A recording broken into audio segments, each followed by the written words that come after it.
영광의 박수 올립니다. 감사합니다. 우리 함께 인사하십시다. 하나님이 당신을 사랑하십니다.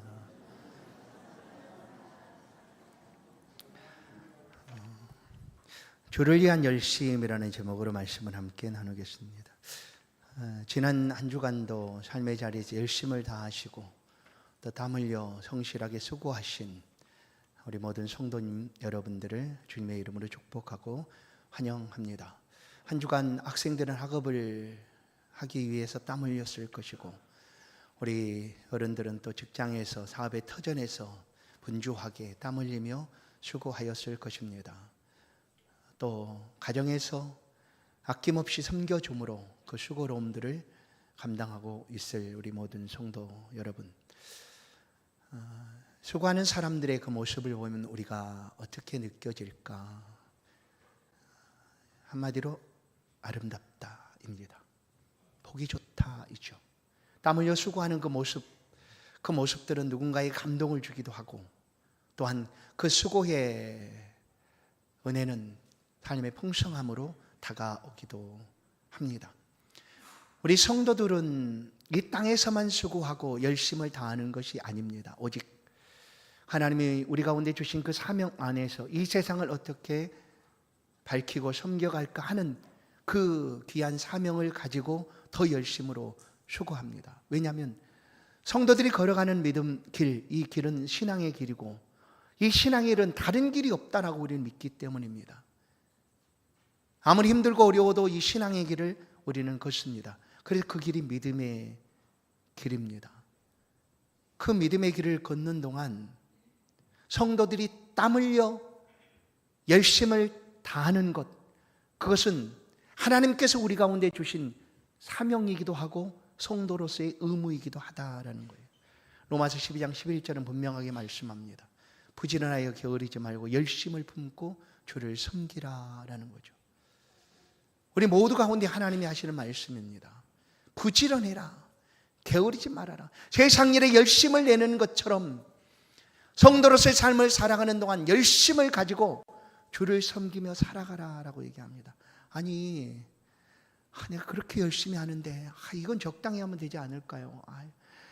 얼마나 힘들고 피곤하게 한 주간을 보냈는데 이 주일까지도, 쉬는 이날까지도 열심을 품으라고 말씀하십니까?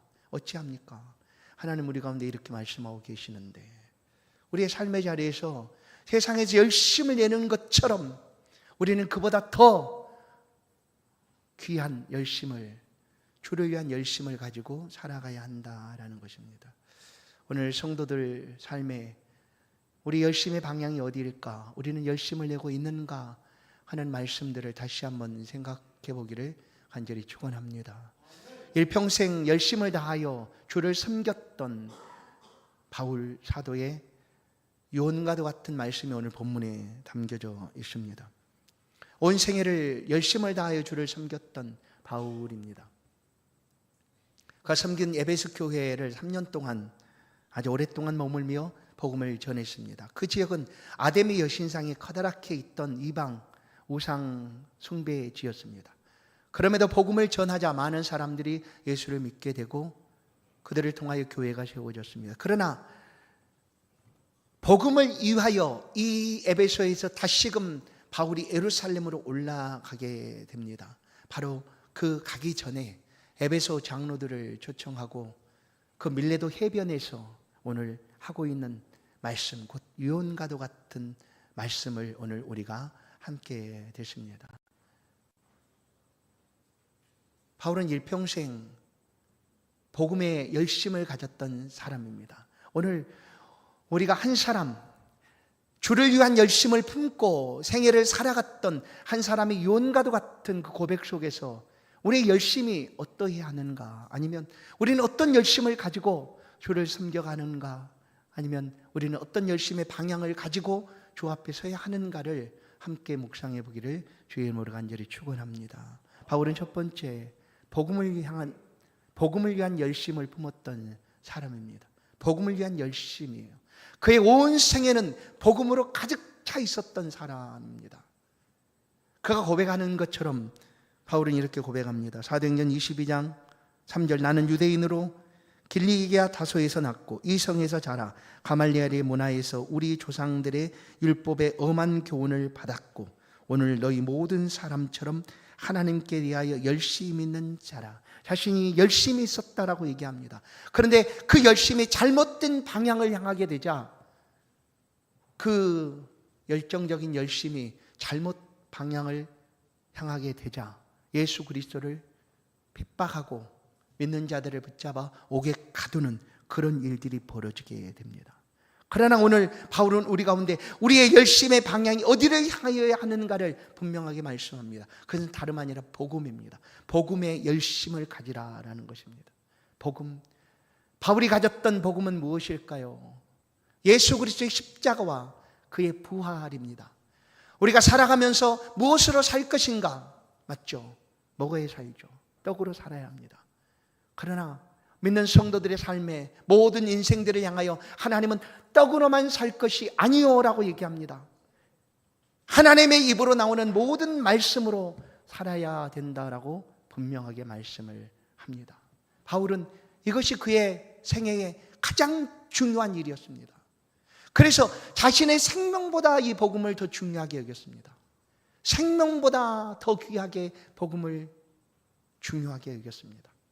그리고 생애를 통하여 이 복음 전하는 일, 그렇지, 예수 그리스도의 십자가 그리고 그 부활을 믿는 것이, 그 생명을 우리가 소유하는 것이 우리가 사는 것이다 하고 어디서든지 복음의 증거자 되고 증인이 되었습니다.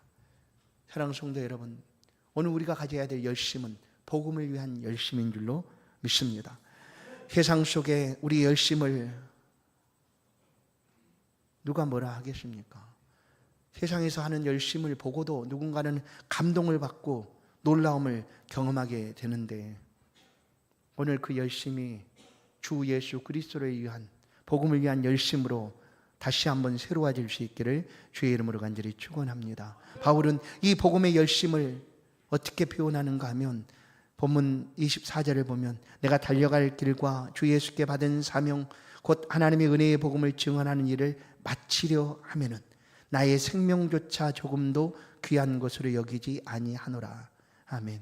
생명조차 귀한 것으로 여기지 않는다. 성경은 그 어떤 것으로도 바꿀 수 없는 것이 우리의 생명이라고 얘기합니다. 천하를 생명과 바꾸겠느냐? 그럴 수 없다고 얘기하죠. 그 어떤 것보다 귀한 것이 생명인데, 그러나 바울은 자신의 생명보다 중요한 것이 복음이라고 얘기합니다. 복음. 자신은 죽을지라도 이 복음이 전해지는 현장에 증인으로 삶을 살아가겠다 하고 온 세상을 다니며 복음의 증인이 되었던 바울입니다. 그래서 바울에게 있어서 복음은 그의 생명보다 중요했습니다. 생명보다 중요한 복음은 그의 일평생의 사명이었습니다. 그래서 주께서 내게 주신 이 사명을 마치려 하면은 나의 생명조차 귀한 것으로 여기지 않겠다 하고 그렇게 삶을 살아갔습니다. 오늘 이 이야기를 지금 어디서 하고 있는가 하면 에베소 교회 성도들과 헤어지는 자리입니다. 밀레도 해변에서 그들에게 이 말씀을 함께 나누고 있다라는 것이죠. 성도 여러분, 우리가 지금까지 열심을 다해 살아왔던 우리의 인생이 있습니다. 그 중에 우리의 열심의 방향이 어느 만큼 주를 위하여, 복음을 위하여 행해져 있었는가 한번 돌아보는 그런 귀한 시간 되기를 바랍니다. 성경의 모든 믿음의 선진들은, 특별히 구약의 복음을, 곧 하나님의 말씀을 들었던 선지자들 역시 그 말씀을 붙잡기 위하여 그 생애를 살아갑니다. 주신 그 말씀이죠. 하나님의 말씀을, 그것을 전하기 위하여 그들은 환난을 받고 고난을 받습니다. 그리고 구덩이 속에 던져 들어가고 짐승들의 밥이 되기도 합니다. 그럼에도 끝까지 그 하나님의 말씀을 붙잡고 나아갔습니다. 우리 가운데 있는 복음, 우리에게도 이것이 생명인 것을 우리는 믿습니다. 이것이 생명이기에 이 복음을 절대로 놓칠 수 없다라고 우리는 지금 그 삶을 믿음으로 살아가고 있는 것입니다. 왜 성경은 우리 가운데 다시금 이 말씀들을 들려주고 있을까? 믿음의 선진들이 이 복음을 위하여 이렇게 살아가고 있노라라고 다시 한번 우리 가운데 말하고 있을까? 그것은 우리가 신앙의 표대가 되시는 예수 그리스도를 향한 그 믿음이 흔들림이 없도록 다시 한번 회복하기 위함입니다. 예수 그리스도는 우리를 위하여 자기의 생명을 내어주셨습니다. 그리고 우리를 사랑해 주셨습니다. 말씀을 들을 때 그것을 회복하라는 것입니다. 그리고 복음을 위한 삶을 열심을 다하여 살아가도록 함입니다. 여러분, 우리 열심의 방향이 예수 그리스도의 복음이어야 합니다. 복음을 위하여 열심을 내는 그런 삶이 될 수 있기를 주의 이름으로 간절히 축원합니다. 지금이 우리의 열심이 필요한 때인지도 모릅니다. 무더운 여름철, 이제 잠시 후에 대놓고 홍보하게 하는 영상을 잠깐 볼 것인데, 거기서 다루고 있는 것처럼 이 여름철 쉬고 싶고 또 편안해지고 싶고 땀 흘리고 싶지 않은 시기이기도 합니다. 그런데 땀을 흘리며 복음을 위하여 열심을 내고 있는 그런 많은 사람들이 우리 가운데 있습니다. 그들의 시간, 그들의 재능, 그들이 가진 재물, 아낌없이 이 복음을 위하여 헌신하고 섬겨주고 있는 그런 많은 사람들이 있습니다. 그와 같은 복음의 열정, 복음의 열심이 우리 가운데 다시 한번 회복될 수 있기를 간절히 축원합니다. 우리 교회에 복음을 심는 그런 시간들이 있습니다. 자녀들에게 하나님의 말씀을 가르치고 그 자녀들이 자라가기 위하여 협력하고 기도하고 후원하고 섬겨주는 일들이 우리 교회 안에 있습니다. 하나님은 우리들을 통하여 그 일들을 감당하게 하십니다. 그것이 바로 복음을 위한 열심을 회복하는 일이고, 그리고 하나님께서 우리가 뿌려진 씨앗이 어떻게 자라가는가를 우리의 눈으로, 우리의 삶으로 목도하게 하실 것입니다. 우리가 기도하여 구했던 우리의 자녀들이 하나님이 교회의 든든한 기둥처럼 자라가는 것을 우리의 평생 동안 바라보게 될 줄로 믿습니다. 야, 귀하다. 저 아이가 저렇게 자라서 하나님 나라의 일꾼이 되었구나. 얼마나 뿌듯하고 복된 일이겠습니까? 그래서 지금 우리 안에 있는 이 복음이 다시 한번 열심으로 회복될 수 있기를 바라는 것입니다. 사랑하는 성도 여러분, 바울은 일평생 복음을 위하여 살아갔지만 그 복음을 위한 열심이 마지막 순간까지도 계속되고 있음을 보게 됩니다. 그렇게 하게 되는 원동력이 무엇일까? 바울로 하여금 그 삶을 살아가도록 하게 하는 이유가 무엇이었을까? 우리가 열심을 내는 기초가 있습니다. 기초. 열심을 낼 수 있는 동기죠. 오늘 바울 사도는 밀레도 해변에서 이 에베소 장로들을 향하여 간곡한 말로 이와 같은 권면과 부탁을 합니다. 32절을 보시면, 지금 내가 여러분을 주와 및 그 은혜의 말씀에 부탁하노니 그 말씀이 여러분을 능히 든든히 세우사 거룩히 하심을 입은 모든 자 가운데 기업이 있게 하시리라. 뭐라고 말씀합니까? 주와 그 은혜의 말씀, 그 말씀이 여러분을 든든히 세우게 할 것이다. 그리고 여러분에게 기업이 있게 할 것이다 라고 말하고 있는 거예요. 열심의 기초는 다른 것이 아니었습니다. 여호와의 말씀이었습니다. 주의 은혜의 말씀이었다라는 것입니다. 이 말씀을 전할 때 바울 사도는 장차 다가오게 될 그 환난에 대해서도 숨기지 않고 얘기합니다. 거짓 교사들이 이 복음을 무너뜨리기 위한 그런 환난과 시험들이 다가오게 될 것이다. 그러나 하나님의 목자처럼 너희 양무리를 치라, 양떼를 돌보라라고 권면하고 있는 것입니다. 사랑하는 성도 여러분, 하나님의 말씀은 오늘도 살아 역사하는 줄로 믿습니다. 요한복음 1장 1절에 말씀이 곧 하나님이시다. 태초에 이 말씀이 계시니라. 이 말씀이 우리와 함께 하신다 하고, 그 말씀이 곧 육신이 되 우리 가운데 거하시는 예수 그리스도이시다라고 요한복음 우리 가운데 증언합니다. 그런데 그 말씀이 살아있다라고 얘기하는 거예요. 말씀이 살아있다. 이 살아있다라는 것을 우리가 한번 마음에 신비에 새겨 주십시오. 그것이 믿음이기 때문입니다. 살아있다라고 믿는 것이 믿음입니다. 우리 눈에 보이지 않아도, 우리가 만질 수 없어도, 느끼지 못하고 경험하지 못해도 하나님은 여전히 살아있다라고 말하는 것이 우리의 믿음이라는 거예요. 히브리서 11장 6절, 하나님은 살아있고, 뭐예요? 믿음이에요. 그 살아있는 하나님이 자기를 찾는 자들에게 상 주시는 이심을 믿어야 할지니라. 이것이 믿음이라는 거예요. 근데 하나님은 지금도 살아있습니다. 그런데 오늘 성경은 뭐라고 말씀하는가? 말씀이 살아있다라고 얘기합니다. 말씀이 생명력을 가지고 움직이며 심령 속에 들어가서 그 삶을 변화시키고 회복시키시고 하나님의 백성으로 이 땅을 살아가게 한다는 거예요. 말씀이요. 그래서 그 말씀의 기초를 가지고 살아가면 열심히 줄어들지 않고 열심을 내며 살아갈 수가 있다라는 거예요. 우리가 교회 공동체에서 우리 모두가 성도들과 교제하고 하나님의 몸인 교회를, 그리스도의 몸인 교회를 세워가는 일에 협력하고 열심을 냅니다.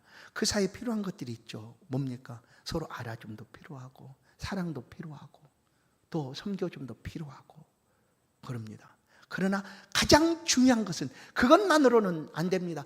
그것보다 더 중요한 거, 혹시 그것이 부족하다 할지라도 더 중요한 것이 뭐냐? 그것이 하나님의 말씀입니다. 살아있는 하나님의 말씀이 우리의 심령의 신비에 있어야 한다라는 거예요. 그러면 그런 것들이 좀 부족해도 저 사람 날 잊어버렸네, 알지 못하네, 물론 서운할 수 있죠. 그럴지라도 우리 안에 살아있는 하나님의 말씀으로 우리는 하나님의 교회를 위한 열심을 포기하지 않고 또 낼 수가 있다라는 것입니다. 사랑하는 성도 여러분, 우리 안에 하나님의 말씀이 있습니다. 히브리서 4장 12절은 분명히 말씀합니다. 하나님의 말씀은 살아있고 활력이 있어 좌우의 날선 어떤 검보다 예리하여 혼과 영과 및 관절과 골수를 찔러 쪼개기까지 하며 또 마음의 생각과 뜻을 판단하나니. 아멘. 우리의 열심은 한 번으로 끝나는 열심이 아닙니다. 우리 감정이 복받쳐서 그래 오늘 목사님 말씀드리니까 내가 열심을 내야지 하고 단회적으로 끝나는 것이 아니다라는 거예요. 그러지 않도록 하기 위해서 우리는 하나님의 말씀, 살아있는 말씀을 우리의 마음에 새겨야 합니다. 우리 가운데 주신 말씀이 무엇입니까? 두려워 말마 놀라지 말라. 나는 내 하나님이 됨이니라. 내가 너와 함께 하리라. 너는 내 것이라. 얼마나 많습니까? 이 말씀들을 붙잡아야 된다라는 거예요. 오늘 바울 사도가 죄인이 되어서 로마로 압송되는 그런 상황에 놓입니다. 아데라무테오라는 큰 배를 타고 로마를 향하고 있는 중에 유라골라라는 광풍을 만나게 됩니다. 그래서 그 배에 탔던 276명 모두가 죽을 위기에 놓여 있습니다. 살기 위해서 어떤 사람들은 거룻배를 타고 도망치려고 하지만 또 가지고 있던 모든 물건들을 던지고 있는 그 상황 속에서 바울이 서서 외칩니다. 안심하라라고 얘기합니다. 바울의 얘기가 아닙니다. 내가 섬기는 하나님께서 어젯밤 내게 하신 말씀이라고 그 자리에 담대하게 선포하고 외칩니다. 안심하라 하고 하나님의 말씀하심을 외치게 됩니다. 여러분, 우리 안에 이와 같은 하나님의 말씀이 있습니다. 살아있는 하나님의 말씀이 있습니다. 연약하여 낙심하여 주저앉는 성도들에게 가서 손잡아 위로하며 하나님이 사랑하십니다. 살아계신 하나님이 지금도 붙들어 주십니다 하고 하나님의 말씀에 선포를 할 수가 있다라는 거예요. 이런 하나님의 말씀의 기초를 우리가 든든하게 가지고 이 말씀이 회복되는 열심이 우리 안에 있어야 된다. 바울은 일평생 이 말씀 앞에 삶을 살아갑니다. 자신의 감정이나 단 한 번의 그런 그의 열심이 아니라 말씀에 든든하게 서서 그 말씀을 붙잡는 그 열심을 가지고 삶을 살아갔다라는 것입니다. 마지막 한 가지를 보면 주를 위한 열심, 바울에게 있는 그 주를 위한 열심이 이제 결론을 우리 가운데 들려줍니다. 주를 위한 우리의 열심, 우리의 열심의 방향이 주를 향하고 복음을 위하여 열심을 내고 하나님의 말씀을 붙잡고 열심을 내고 그리고 결론적으로 한 가지 더 말씀하는데 그것은 바로 섬겨주는 열심이다 라고 얘기합니다. 섬겨주는 열심입니다. 주를 향한 열심은 섬겨주는 열심이다라는 거예요. 바울은 자신이 섬겨주기 위하여 어떤 삶을 살았는가를 오늘 본문에서 우리 가운데 얘기합니다. 20장 35절. 범사에 여러분에게 모본을 보여준 바와 같이 수고와 약한 사람을 돕고 또 주께서 친히 말씀하신 바 주는 것이 받는 것보다 복이 있다 하심을 기억하여야 할지니라. 그렇습니다. 열심을 내어서 이 복음 전하는 사역을 합니다. 그러나 혹시 이 복음의 순수성이 방해받지 않도록 하기 위하여 자신이 직접 일하면서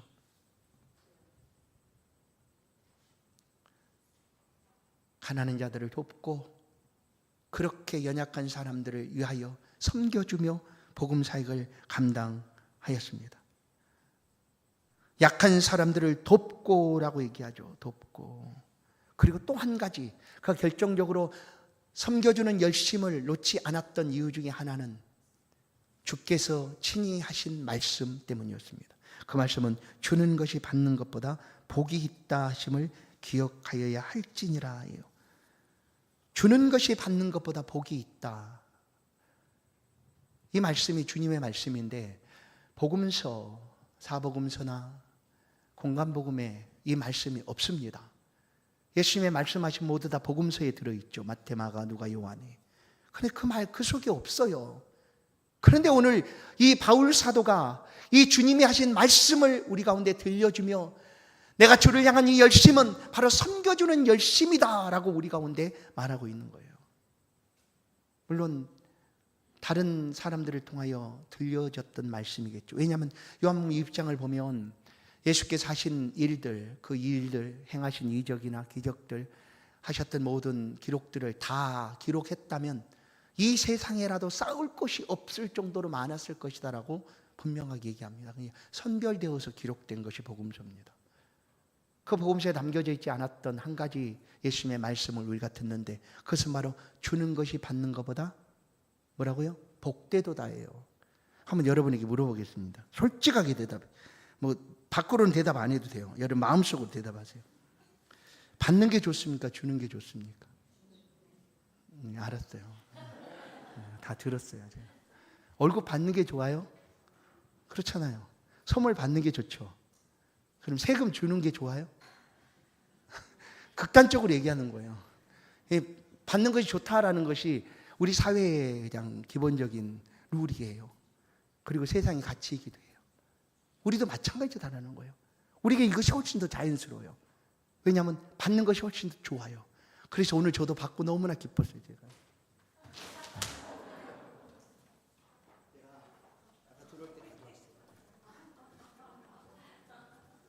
이게 뭐 아프리카에 살고 있는 추장인지도 몰라요. 몇 대 추장인지 한 73대 추장 정도 돼 보이는데 제가 받았어요. 받을 때 너무나 좋았어요. 좋았어요. 내가 받았으니까 좋았잖아요. 근데 주는 우리 선교사님 오늘 사실 오셨거든요. 르완다에 선교하시는 선교사님 오늘 함께 오셔서 예배를 드리는데 저에게 줄 때 선교사님 마음은 어떠셨을까? 여러분 알겠어요? 줘본 경험이 없으면 잘 몰라요. 절대. 이렇게 섬겨준 경험이 있으면 알겠죠. 그 기쁨이 얼마나 큰지. 그렇습니다. 주님이 말씀하신 얘기예요. 우리는 이것에 대해 익숙해. 받는 것이 훨씬 익숙해요. 주는 거요? 좀 익숙하지 않아요. 왜냐하면 주는 것은 내게서 없어지는 거다라고 여겨지기 때문이에요. 내 것을 준다고 여기죠. 그게 없어져요. 하나씩 하나씩 없어져요. 그러나 정말로 주는 것의 기쁨은 계산적으로 손해난다, 내 것이 작아졌다 이런 것이 아니라 하나님과 관계 속에서 우리가 주는 자의 기쁨이 영원토록 우리의 마음속에 남겨지게 된다는 거예요. 어떤 사람이 이런 표현을 썼어요. 주는 것이 남는 것이다. 주는 것이 남는 것이다. 여러분 그렇게 믿으십니까? 정말요? 제발 좀 많이 좀 주세요. 여러분 다 남기시고. 그렇죠. 내 것으로 가지고 있으면 어느 순간 내 것 중에서 없어지고 사라지고 질 수 있어요. 그런데 내 것에서 없어졌다고 여겨지는 것들이죠. 나눠진 거 있잖아요. 그죠? 그럼 그 사람에게서는 절대 받은 사람은 절대 잊혀지지 않아요. 그래서 남는 거예요, 영원토록. 그렇게 하는 거죠. 주님께서도 누가복음 5장에서 말씀하지 않습니까? 쓰고 빌려주면이에요. 주의 이름으로 쓰고 나누어지면 하나님이 기억하시고 후회되어 누르고 흔들어 차고 넘치도록 안겨줄 것이다. 사랑하는 성도 여러분, 주를 위한 열심은 결론적으로 섬기는 열심입니다. 예수님이 오셔서 마가복음 10장 45절 내가 온 것은 인자가 온 것은 섬김을 받으려 함이 아니라 도리어 섬기려 하고 자기 목숨을 많은 사람의 대속물로 주려 함이라. 섬기고 주기 위하여 오셨다라고 분명하게 말씀합니다. 그러나 우리는 이것이 익숙하지 않으니까 잘 섬겨주지를 못해요. 주는 것이 참 익숙하지 못해요. 그러나 이제 바꿔야 되는 거죠. 왜냐하면 우리 열심의 방향이 주를 위한 열심이고 이 주를 위한 열심의 결론은 뭐냐면 섬겨주는 열심이기 때문이에요. 그러면 의도적으로 바꿔가야 돼요. 우리는 받는 것이 익숙해졌고 이것이 훨씬 더 좋다고 여겨진다고 하면 이것을 바꿔가야 돼요. 왜냐? 주의 말씀이니까. 오늘 주님 말씀하지 않습니까? 받는 것보다 뭐예요? 주는 자가 더 복되도다예요. 복되도다. 바울은 이 말씀을 붙잡고 주를 위한 열심을 품고 살아갑니다. 주님이 말씀하신 그 말씀을 붙잡고 사랑하는 성도 여러분, 오늘 우리가 지금 섬겨줘야 될 시간입니다. 섬길 사람이 없습니까? 돌아보십시오. 주변에 너무나 많습니다. 주의 이름으로 섬겨주면 그 냉수한 것도 잃지 않겠다고 약속하신 주님이 우리의 삶을 보시고 계십니다. 오늘 주를 위한 열심이 성도들의 심령 속에 다시 한번 회복되기를 간절히 축원합니다. 복음을 위한 열심이 회복되기를 원합니다. 하나님 은혜의 말씀이 우리의 심령 속에 회복되기를 원합니다. 섬겨주는 우리의 열심이 회복될 수 있기를 주의 이름으로 간절히 축원합니다.